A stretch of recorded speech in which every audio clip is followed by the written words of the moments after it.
Hello and welcome to Throwdown Thursdays. My name is David and I'm joined today by my good friend and fellow teammate Ashley. Hello. And today we are playing Hanabi.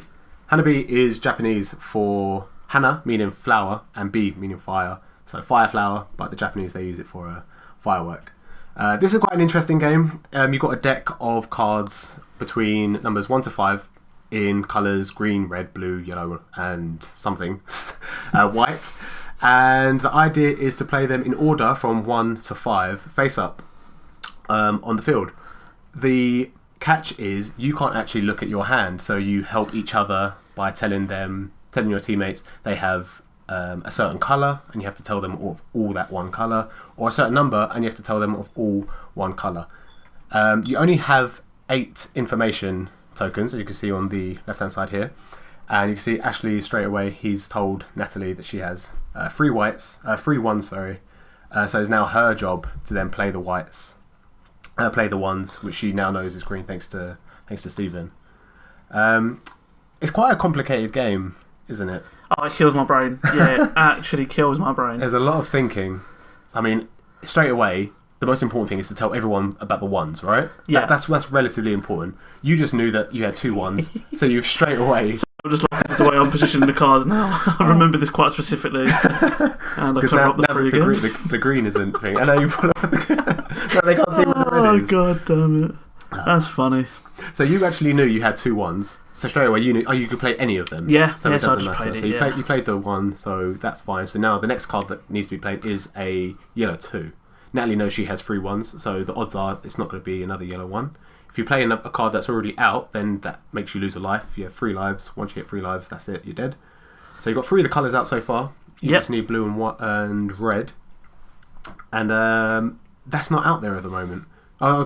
Stephen has the blue. But for some reason, we don't seem to tell him that until later on. He's got such a mismatch of cards, though. It's really hard to tell him what things he had. I mean, Natalie's doing it now. Exactly what we should tell him is that he's got some 2s. Yeah. But yeah, I mean, I think now we hardly tell him anything. It's quite risky now to tell him the 2s because he could think, oh, if I've got 2s, the odds are I'm just going to flip one over. It's going to be a white, green, or a yellow, but it could still be a red or that blue. Yeah. And then it's discarded, and then you lose a life. So Natalie at the moment, the only card she doesn't know is this red 2 at the moment. But she can actually use these cards, the ones, to discard them. And when you discard them, you actually get back life. At the moment, you've got no life now. So all you can do really is either play or discard. So she should really be using those 2 cards to discard. Yeah. There's 3 copies of each one, 2 copies of 2, 3, and 4, and there's only 1 copy of 5. So just like at the beginning of the game, saying 1 here, here, and here, it's quite important to get those out so you can start. Definitely. 5 is also important because if you lose that 5, you can't get a perfect game. Yeah, I mean, there's no hard, fast rule when playing this kind of game. But I think just blindly, like Natalie did there, just blindly throwing away cards, that's quite risky. Oh, it can be very risky. She got lucky there. Obviously, she can see that you've got a red 2. So, you know, any card at this point of the game that she throws away, as long as it's not a 5, is absolutely fine. It wouldn't really matter. Yeah, that was a great throw there. Yeah, it was a really good throw. You do a couple of good throws, actually. Even when you're placing one, I think later on in the game, you throw one and it goes exactly where it's supposed to go. Oh, look at my hand there. Yeah. See, I can't. When we're playing, I can't see this hand. So I'm sitting there, I'm like, I don't know what I've got. Well, you know, this is unbelievable. At the moment, you know that's a 5, and then you know this one's a 2, and that's it. Yeah, that's all I know, yeah. But that's It's unbelievable. 2, 3, 4, and 5. Yeah. That's unreal. All we need is a red 1, and, you know, you just need some help getting those down. Stephen just not knowing anything at the moment. He just knows he's got 2 2s. He decides to make a risky move and he just discards a random card in hopes that it's not going to be a 5. Yeah. But I mean, you've played this game before, so you would know to tell him. Yeah, I think that's priority. I've played this with Natalie a couple of times. I mean, as soon as you see a 5, you need someone to know that that's a 5. Definitely, it's definitely priority. Definitely. And so now he knows he's got a 2, so now we need him to... He knows he's got that blue 1 there, but now you just need to get it down so you can play that second card as well. At the beginning of the game as well, you use so many information tokens that now it's just you use one, you get one back. You use one, you get one back. You never go past 2 normally. Yeah, it's really weird. It's frustrating because all you want to do is just tell people, and you look and you're like, damn, I've got no information tokens left. Yeah, we have had moments where we kind of scream at people when they're about to discard a card or play a card because we don't want them to do it. So we kind of angrily scream like, no, don't do that. That's fine. Let's just talk about it. Let's think about it for a minute. It does say in the rules that communicate how you want to communicate. But we try not to cheat too much. It's a very, very difficult game. It's hard to. It's the mindset of your opponent, not even opponent, your teammate. Yeah, that's what you got to get into, and it's really hard. I can't remember why he played that blue 1. I can't remember. I think because he didn't know it was a 1. I can't remember how he figured that out, but he decided to go for it, and obviously allowed him to play the 2 as well. Natalie still got rid of her last 1 that she knew of, and getting back points here and there. You've still got pretty much the same hand that you've always had for the past 3-4 rounds. Yeah. So you're just constantly giving people information. And Stephen there with all the yellows now. It'd be quite ideal to tell him that he's got that 2 there. But at the same time, you don't really want to waste that 1 bit of information. Finally, actually, you know that you've got all reds. Yeah. Well, which is good. Because now, from your point of view, you've got a red 5, a red 2, and you know Stephen has a red 1. And Natalie has a red 1. If you can get one of them to lay it down, that's, you can get rid of the 1. You can get rid of the 2, sorry. You just got rid of the red 4 there. Yeah. Obviously, it wasn't one in the discard pile, so you felt relatively safe just to get rid of one of those 2. Yeah, that's right, yeah. No one had any... Well, I could see people had reds, but not the 1... So, they both had 1, so even at that point, I could throw any card away I wanted, Pretty much. I knew it was safe. That's the thing. Discarding cards at the beginning is really, really safe, because there's so many copies. It's once that 4 goes in, or that 3 goes in. I think I helped a little bit there, because I was constantly saying, I wish you guys could see it from my point of view. It's so funny. And I think you kind of clocked in your head, these 2 have red 1s. I've probably got a red 1. So you probably just played it there. This was actually the first mistake. I don't know if you just missed it. The first mistake we made, Stephen actually says that you have a red 3 here. And instantly you play the 2. Really, it should have been Natalie's turn, but then Natalie discards the red 1, and then you go again. So you get 2 turns in a row almost. Stephen misses 2 turns. It doesn't really affect the game that much. Maybe you saved yourself 1 bit of information, really. Yeah. The turn process probably wouldn't have changed all that much. At the moment, Stephen knows nothing about his hand. You now know that you've only got a red 5, but you can see that Natalie's got a red 4, so we can get her to place that down, which she's going to do now, maybe?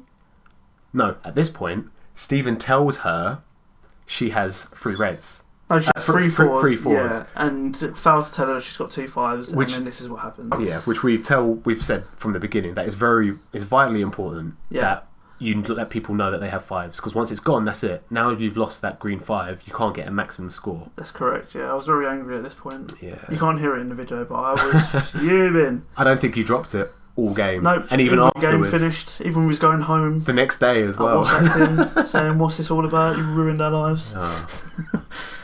Unbelievable. At the moment, Stephen just knows about his colours. If we can just get Natalie to put down that red 4, that guarantees you being able to put down that 5. She tells you that you got 3 there, so you instantly put it down. It's obvious you can put it down more than likely. It's not going to be a yellow 3. Yeah. It would be pointless. It's going to be white, green, or blue. So you felt pretty safe playing that, I'd imagine. And we still had all our lives left, so yeah, exactly. Sometimes Stephen, just play that risk. Stephen knows for 4 of the cards he's got. Every card that you see, the new card he seems to get, he just throws it away, because that's all he seems to do. Because you've got no information. He's the one that's giving you all that information. Such a shame that he threw away that green 3. But at the same time, Natalie's got 1 there, which isn't too bad. So again, you've got no bits of information. Stephen needs to know more about those yellows so he can start playing them. So we can finish off the reds now. So Stephen has the 2 yellow, but Natalie has the 3 yellow, and that's the only one because he threw away the previous one. So there's only 1. So we need her to put that, make her aware of what it is. Yeah, that's very important right now. So you can see there we played the last card on the run there, the 5, and it gives us an extra bit of information. Yeah, which for free, which is quite helpful. It's funny whenever Dom plays. As soon as he lays a successful card down, he's like, "Do we get a token back?" It's like, "No, Dom, you have to put a 5 down." Yeah. Oh, okay. Next turn, do I get a token back? No. Yeah, it's only when you play the 5. So now you've got another 5 there. which I don't really think at this point is that important. I mean, I guess it is in a way. You still need to save it, don't you? Yeah. No matter what. So that's it. Natalie just randomly discards a card just so we can get some information. She discards a 3. That means all 3s are gone. So that means the yellow 5 and the yellow 4 that Stephen has is useless, and also yellow 4 that Natalie has is useless as well. So it's pretty much all we can do is the yellow 2. Yellows are pretty much out of it now. Right now, being told that you have 2 2s would be nice, so you could start discarding those 2 for bits of information. Yeah. It's funny, when you watch it like this, you can kind of see what plays you should have made. Oh yeah, it's really weird. As you're playing it, it's so hard. Oh, it really is. I mean, there was even some points in the game where I was forgetting where I'd put cards, and the guys are telling me, "Oh, what do you know?" And I'm telling them what I know, and they're like, "Are you sure?" And I'm like, "No, I'm not anymore." Natalie is probably the worst for this, I would say. Well, that's what kind of led to the whole losing a 5 situation. Yeah. I wasn't listening at the time, but Stephen asked Natalie, "What do you know about your hand?" She said, "Oh, I'm not sure. I can't remember." Even though I previously told her that she had 4s in her hand. And Stephen then went on to tell her that she had 3 4s, and she was like, "Oh yeah, I remember." Which is it's not great plays, to be honest with you. And I think out of all the 4s that 3 4s she pointed out, she knew 2 of them were 4s. Yeah. Only 1 additional card was a 4, which was really, really a shame. And there was another instance that we didn't point out at the beginning. You knew that you had a green 1, and you forgot that one of them was a 1. Yeah. And Stephen confirmed it was a 1. And it was a waste of information that you already knew. But, you know. Now we've come to the end of the deck, so what happens now? Everyone gets to play 1 card, including Ashley, who just picked up the last card. And then you tally up, and whatever the highest number is at the end, you add that up, and that is your victory point. So everyone's kind of a little bit run down at this point. There's not really much you can do. We've been playing this game for about an hour now, so... There's not really much you can do. And we still had lives left, so I just played that 5, just hoping it was the correct card that we needed. So I just laid it. You just placed it down. So it was, it was my last play. So what did you get? You got 2, 4, 5, 6, 7, 17 points, which is pretty good. Yeah, I was quite happy with that. In the rule book, I think it says something along the lines of if you get 16 to 20 points, that's an admirable display of fireworks. So it was a pretty good game. And I think I was very happy. In our group as well, I think that's the highest number as well.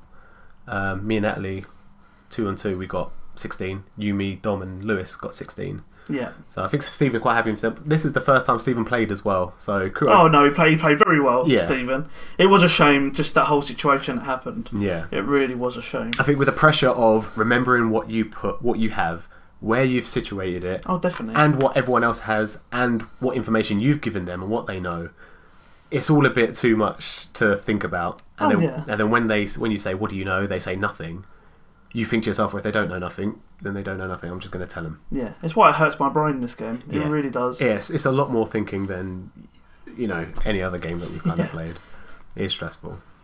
Well, that's pretty much it for this video. Hope you guys enjoyed. Again, there's not really much you can say with regards to how you played. There's nothing you can change. Like I say, the only thing that I say is just about try and remember your cards. Please, because information is very important and it's very scarce. You only get 8. And like we said, at the beginning of the game, you use quite a lot of them and then you're scrounging for 1 or 2 every turn.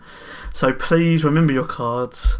And protect those fires, because there's only 1. And once they're gone, just remember. That's it. And at the same time, if you do lose a 5, utilise that. Or if you lose the last 4 or the last 3, utilise the rest of that colour as discard fodder to get more information. Because it gets to the point where, for example, Stephen gives Natalie a bit of information. She plays the card. You discard to give information. Stephen gives Natalie a bit of information, and the circle just continues. You're constantly discarding cards that you don't know, and Natalie's just constantly playing cards. It's nice to tell someone a variety of cards they have, so they can figure out for themselves if they need to discard them all or not. Yeah. But that's pretty much it for this video. Hope you guys enjoyed, and we'll see you next time. Goodbye.